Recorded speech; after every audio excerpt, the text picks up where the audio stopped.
Hello guys, welcome back to our YouTube channel TFI ముచ్చట్లు. Friends, ఈరోజు వచ్చేసరికి అయితే non spoiler review of the film Kingdom. దాని గురించి అయితే ఇన్ డీటెయిల్గా అయితే మాట్లాడుకుందాం. సో ముందుగా వీడియోకి వెళ్ళే ముందు please like, share and subscribe to our YouTube channel. Friends, Kingdom movie చాలా హైప్ అయితే తీసుకొని వచ్చారు లాస్ట్ ఫ్యూ డేస్ నుంచి అయితే. అండ్ ఎస్పెషల్లీ టైటిల్ సాంగ్ అయితే నాకు చాలా బాగా నచ్చింది అనమాట. సో అదే హైప్తోనైతే మూవీకి అయితే వెళ్ళాను. అండ్ గౌతమ్ నుంచి వస్తున్నా, చాలా రోజుల తర్వాత వస్తున్న మూవీ. అండ్ సితారా ఎంటర్టైన్మెంట్స్ మీ అందరికీ తెలిసిందే, వంశీ ఎంత ఫేమస్, హీరో కన్నా వంశీ ఎక్కువ ఫేమస్. సో ఇప్పుడు మూవీ గురించి మాట్లాడుకుంటే స్టార్టింగ్, ఎప్పుడైనా ఎండింగ్ గురించి మాట్లాడుకుంటాం, కానీ ఈ మూవీలో రివర్స్ అనమాట. స్టార్టింగ్ ఉంటుంది గైస్, ఏముంటుంది తెలుసా, ఎక్స్ట్రాడినరీగా అయితే స్టార్ట్ చేస్తారనమాట. రియల్లీ చాలా మంచిగా అయితే స్టార్ట్ చేస్తారు. లెటర్ ఆన్ పోస్ట్ ఇంటర్వెల్ వరకు అయితే ఇంకా సినిమా అయితే హై పీక్స్లో ఉంటుంది అనమాట. అండ్ అక్కడ దాకా వెళ్ళడానికి మధ్యలో ప్రాసెస్ అంతా కూడా చాలా బాగుంటుంది. సో ఫస్ట్ హాఫ్ అయితే మ్యాడ్ స్టఫ్ అనమాట. నాకైతే చాలా బాగా నచ్చింది. ఎస్పెషల్లీ ఆ పోస్ట్ ఇంటర్వెల్ నుంచి ఇంటర్వెల్కి వెళ్ళే ఆ సీన్స్ ఉంటాయి, అదైతే ఎక్స్ట్రాడినరీ అనమాట. అండ్ దాని తర్వాత ఇంటర్వెల్ తర్వాత నుంచి సినిమా అనేది అయితే స్లో డౌన్ అవుతూ ఉంటుంది. అండ్ పార్ట్ 2 కోసం అనేది క్లైమాక్స్ ల్యాగ్ చేస్తారనిపించింది నాకైతే. అండ్ ఫస్ట్ హాఫ్ అయితే చాలా బాగుంది, బట్ సెకండ్ హాఫ్లోనే డ్రాప్ అయింది.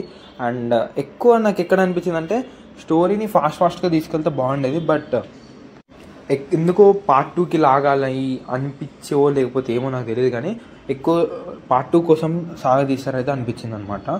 సో ఆ పార్ట్ 2 లేకుండా దీంట్లోనే మొత్తం నింపేసి ఉంటే బాగుండేదేమో. అండ్ నెక్స్ట్ థింగ్ వచ్చేసరికి అయితే ఇప్పుడు టెక్నికల్ డిపార్ట్మెంట్ గురించి మాట్లాడుకుంటే, అండ్ ఏం చెప్పాలి, అనిరుద్ గురించి చింపేశాడు. ఎక్స్ట్రాడినరీ. మూవీలో సగం అంతా అనిరుద్ పార్టిసిపేషన్ చేశాడు. చాలా బాగా కొట్టాడు. BGMs అయితే చాలా బాగున్నాయి. బక్కోడు మళ్ళీ చూపించాడు మన తెలుగు ఇండస్ట్రీకి. నిజంగా చాలా బాగా ఉన్నాయి.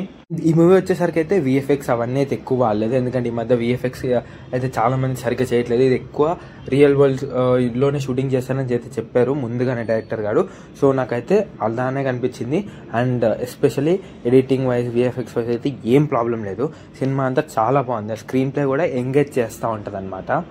అండ్ యాక్టింగ్ వైజ్ వచ్చేసరికి అయితే విజయ్ దేవరకొండ యాజ్ యూజువల్ ఆ బస్ కట్ కావచ్చు, అదంతా నాకైతే చాలా బాగా అనిపించింది. అండ్ ఫస్ట్ హాఫ్లో అయితే ఆ బస్ కట్ ఉంటుంది, దాని సెకండ్ హాఫ్ నుంచి అయితే లుక్ మారిపోతుంది.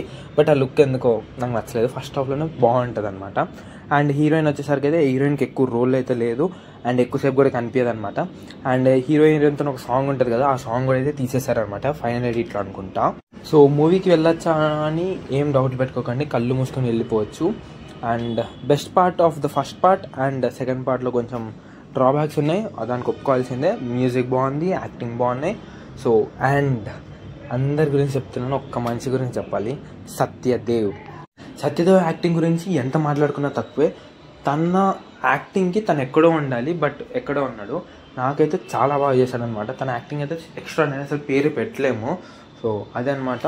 అండ్ మీరేమనుకుంటున్నారో కామెంట్ చేసేయండి. ఒకళ్ళు మూవీ చూస్తుంటే, మూవీ చూడకపోయి ఉంటే అయితే ఒక్కొక్క లుక్ అయితే వేసేసేయండి.